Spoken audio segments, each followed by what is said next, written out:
నమస్తే శ్రీధర్ సార్. నమస్తే అమ్మా. చాలా మంది స్టూడెంట్స్కి ప్రిపేర్ అయ్యే ప్రాసెస్లో అనుకోకుండా కొన్నిసార్లు గ్యాప్ క్రియేట్ అవుతూ ఉంటుంటుంది. కంబ్యాక్ ఇచ్చే ప్రాసెస్లో వాళ్ళు ఎలా కంబ్యాక్ ఇవ్వచ్చు అంటారు? మళ్ళీ ఆ ప్రాసెస్ని డే 1 నుంచి ఎలా ప్రిపేర్ అవ్వాలి అంటారు? అసలు ఎలా స్ట్రాంగ్ అవ్వచ్చు?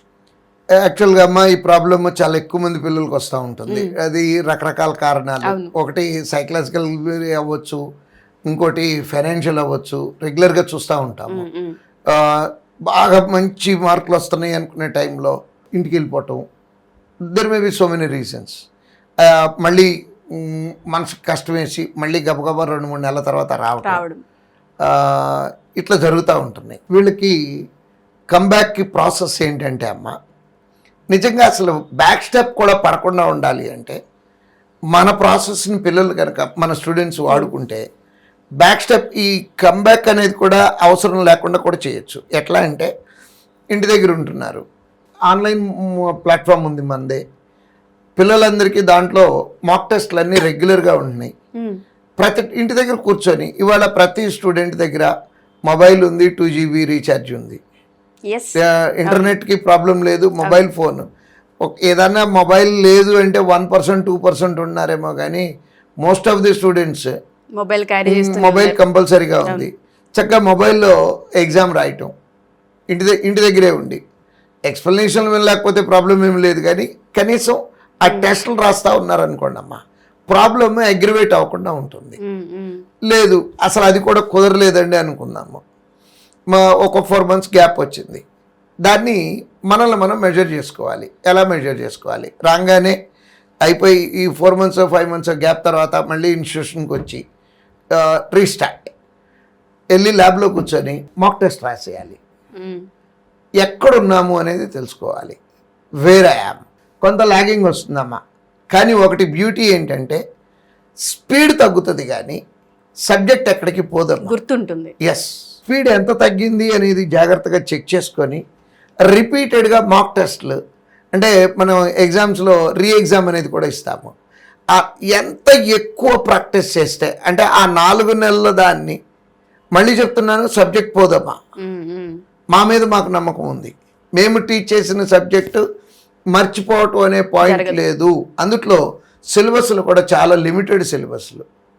మర్చిపోయాము అని అనుకుంటూ ఉంటారు. సార్ నేను 1 సంవత్సరం పాటు ప్రిపేర్, ఈ ప్రాబ్లం ఎక్కువ ఆడపిల్లలు చెప్తూ ఉంటారమ్మా. సార్ ఇంటికి పెళ్లి చేశారు సార్, 1 year నేను దీంట్లో లేనండి, సబ్జెక్ట్ మొత్తం మర్చిపోయాను సార్ అనుకుంటూ వస్తారు. నేను మళ్ళీ రీజాయిన్ అవుతానండి, ఏమన్నా డిస్కౌంట్ ఇస్తారా అని అడుగుతారు. నేను దానికి ఏం చెప్పేస్తానంటే పిల్లలకి, అమ్మ మళ్ళీ గప్పుకుని జాయిన్ అవ్వమాకండి, ఫీజులు కట్టి మీ దగ్గర డబ్బులు ఎక్కువ ఉన్నాయేమో కానీ నాకు తీసుకోవటం ఇష్టం లేదని చెప్పి వెళ్ళి ల్యాబ్కి వెళ్ళి ఎగ్జామ్ రాయమని చెప్తారమ్మా. రాసి మళ్ళీ రండి మార్కులు పట్టుకొని.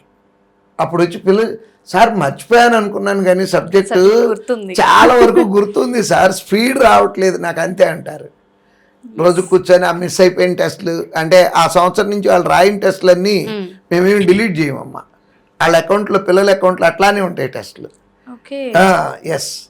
సో ఇప్పుడు ఆ టెస్టులు కూర్చొని మళ్ళీ అంటే మిగతా పిల్లలందరూ ఒక టెస్ట్ రాస్తుంటే ఈ గ్యాప్ వచ్చిన వాళ్ళు 2 టెస్టులు 3 టెస్టులు రాయాలి. అంటే చేయి తిరగటం అంటాం. అంటే ఆ మౌస్ పట్టుకొని ఆ పెన్ను పట్టుకొని లెక్క చేయటం ఒకటే మిస్ అయ్యారు తప్పించి నాలెడ్జ్ యాజ్ ఇట్ ఈస్గా మీ దగ్గర ఉంది. మర్చిపోరు. I'm repeating again and again and again. జరగదు, మర్చిపోవటం అనే పాయింట్ లేదు. సంవత్సరం 2 ఏళ్ళు 3 ఏళ్ళు గ్యాప్ వచ్చినా కూడా గుర్తొస్తుంది. ఒకవేళ గుర్తు రావట్లేదు అనుకుందాము, అంటే నేను ఇంత గట్టిగా చెప్తున్నా కూడా కొంతమంది ఆర్గ్యూ చేస్తారు నాతో, సార్ అసలు నాకు నిజంగా గుర్తు రావట్లేదండి, మీకు మెటీరియల్ ఇచ్చున్నాం మేము, ఆ బుక్ తీసుకొని మళ్ళీ ఒకసారి చాప్టర్ వైజ్ ప్రిపరేషన్ స్టార్ట్ చేయాలి. ఒక 4 రోజుల్లోపు ఆల్ చాప్టర్స్లో ఉన్నటువంటి క్వశ్చన్స్ అన్నీ కనుక సాల్వ్ చేసి మళ్ళీ మాక్ టెస్ట్లు రాయటం స్టార్ట్ చేస్తే డెఫినెట్గా సక్సెస్ అవుతారమ్మా. అందుట్లో ఇంకోటి ఏంటంటే ఈ గ్యాప్ వచ్చిన పిల్లలు ఎట్లా ఉంటారంటే రక్తం రుచి మరిగిన పుల్లులాగా ఉంటారమ్మా. ఎందుకంటే ఈ గ్యాప్లో రకరకాల కష్టాలు పడి ఉంటారు ఇంటి దగ్గర.